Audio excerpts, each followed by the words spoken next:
Congressman Issa, thanks so much for joining us. I know how busy you are. Well, it's never too busy to do an interview and to talk about events that affect so many of your listeners. Yes, and you just got back from Arizona, where you took part in the dedication of the border station that was named after Agent Brian Terry. You led the charge to make sure that he was honored and that we always remember this true American hero that he was. What did it mean to you to be there for this? Well, it was a solemn occasion. Yeah. It was one that brought a limited but important closure to the family.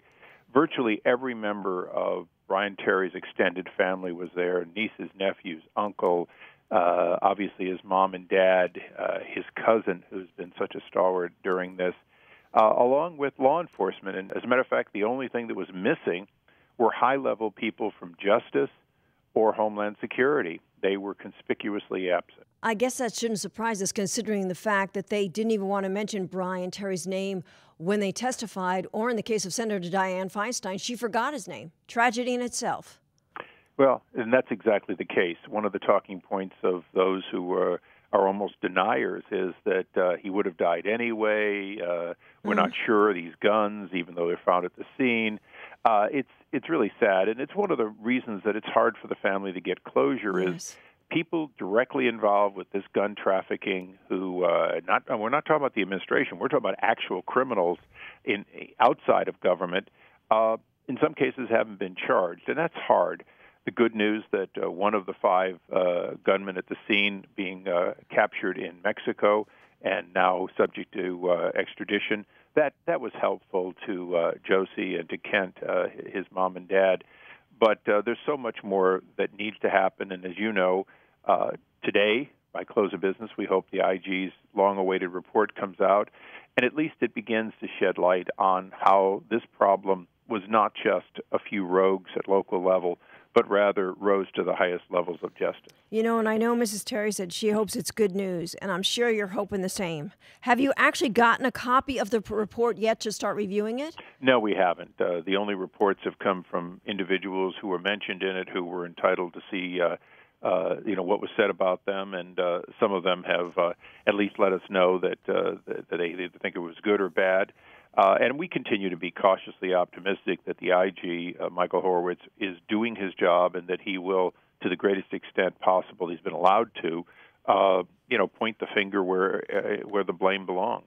But I know you've said that the reason for delaying the hearing for the Inspector General is because he was getting so much pushback from the Justice Department on what was actually in that report. So it's got to concern you that there's a chance this could be more of a whitewash than what's supposed to be an independent report. Well, we're hoping it's not a whitewash. What we're hoping for is that, as I said, to the greatest extent possible, he has done what he can do. Now, there's no question in my mind that it will be incomplete, that the nature of this report is that he has not been allowed to look at everything that needs to be looked at Justice, across agencies. You know, there were failures at Homeland Security that were part of this. And of course, the IG's report, the most important part, is not just blame, it's resolution. How can we prevent this from happening? And I talked to Josie and to Kent, at this naming ceremony, and that's what they really want. They want the legacy of Brian A. Terry to be about a future in which the Border Patrol is better protected, in which the intelligence they need to go in to a scene differently than Brian. You remember, Brian went in with a beanbag shooter. He didn't even go in with a lethal weapon. And that's because he wasn't prepared for that level of violence, because, of course, this was Fast and Furious was a secret operation, and the Border Patrol was not aware of it. When it comes to the Inspector General's report, I mean, will he make suggestions for punishment or prosecution in this report? Generally, Inspector Generals make findings that are a little more vague and then leave it to a prosecutor on a referral. In this case, and I'm going to be just as candid as can be, I have no expectations that justice will hold itself accountable. In America, you would think that no one is above the law, but justice has proven to be above the law. They have proven to insulate themselves from their own wrongdoing. Yeah, and we're already hearing that much of the blame is going to be put on, in the IG's report, on the ATF agents and the officials in the Phoenix office, which I don't think really surprises anybody. But, I mean, what else do you think? Who else needs to be named in that report for it not to be a whitewash, for it to be an independent investigation? And when you compare it with what you guys came up with in your congressional report? Well, first of all, I think anyone responsible would say we have to hold the actual criminals, the cartel members, the buyers, and the shooters responsible first. We do have responsibility by ATF agents, some of whom thought that this was a good idea, a good operation. There was some of that. We should never forget that there were willing participants in some cases. Not everybody was like Dotson, a whistleblower who thought it was wrong and said so at the time.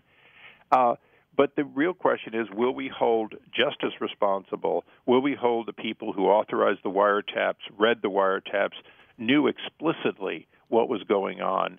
And then finally, I think for people that want to see justice not held above the law, those responsible for lying to Senator Grassley, to Congress, to the American people, and covering it up for 10 months, that becomes the aftermath story. And it's an area that the Terry family is equally interested in, because real justice requires that there be transparency and that these kinds of cover-ups never happen. Are we talking about Lanny Brewer? Are we talking about Dennis Burke? We're talking about those and more. One of the challenges is that we know what we know. We know that Lanny Brewer's job was to know all of this. We know that Jason Weinstein and, of course, Dennis Burke and others absolutely positively had these documents in their hands and had the knowledge. But in some cases, what we know is that people like Eric Holder, his defense is, I didn't care, I was dispassionate, I don't get involved. Now, that's the best reason in the world for him not to be Attorney General, but it's an interesting defense. The defense is a little bit like Sergeant Schultz on Hogan's Heroes. You can only watch it at Nick at Night.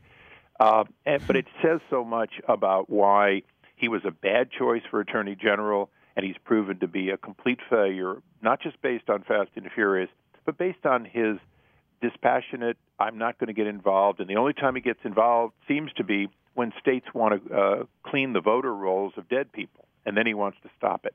Yeah.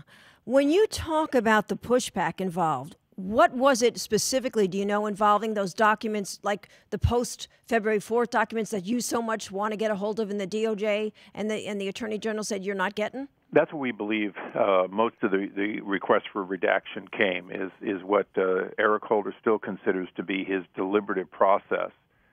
He calls it deliberative process. The American people call it evidence of the cover-up. So if that's the case, will the IG's report make it any easier for you to get a hold of those documents?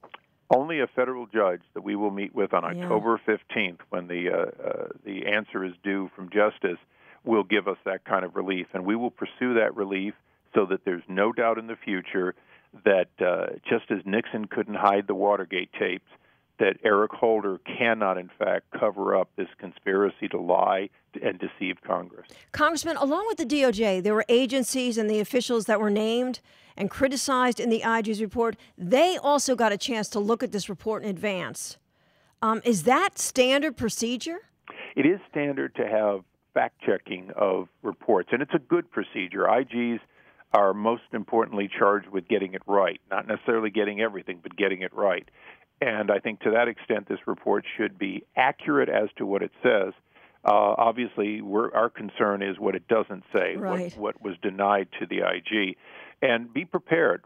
Not all, because some of the Democrats have been with us, but the Democratic apologists for Obama and for Holder, they're going to say, you see, this vindicates the administration. They've already written their talking points. They didn't need to see this in order to do it. And the reason they're releasing it now is so that they can spin it. But we all know that, in fact, Brian Terry did not shoot himself. He was shot by people who had weapons that shouldn't have been in their hands, and we were lied to, and the American people were lied to by this administration. Yeah, fact-checking is one thing. Changing the facts is another. And would it surprise you that, when you see what goes on with this administration, that very well might be going on behind closed doors? Well, it wouldn't be surprising. As you know, over the weekend there was a revelation that this administration was using press sources to actually do prosecute their enemies list. Media matters, yeah. Media matters, exactly. And not, the comparisons to Nixon. I remember before this administration was as far along, when I predicted that because of stimulus money and TARP money and so on, that this would be one of the most corrupt administrations in history. What I had no idea was that this administration was going to look so much like the worst of the Nixon administration that they would fit that comparison perfectly. They have an enemies list and they pursue it. They're willing to push the IRS to go after their enemies, and very clearly, this administration has the arrogance to say, what we do is legal, and you have no right to see it. No surprise, I'm sure to you, you brought up Media Matters, that you were targeted too, and that you had, the DOJ working with Media Matters, Tracy Schmaler from the Public Affairs Department. But what do you do? I mean, what do you think needs to happen here? The distortion of our democracy by the executive branch, if you will, the imperial presidency, is not something you can stop between elections. This administration has used executive orders that were unlawful, ignored statutes, particularly when you look at what they're doing with illegal immigrants, actually giving them visas. You can't stop it except in two ways: go to the courts or go to the polling stations.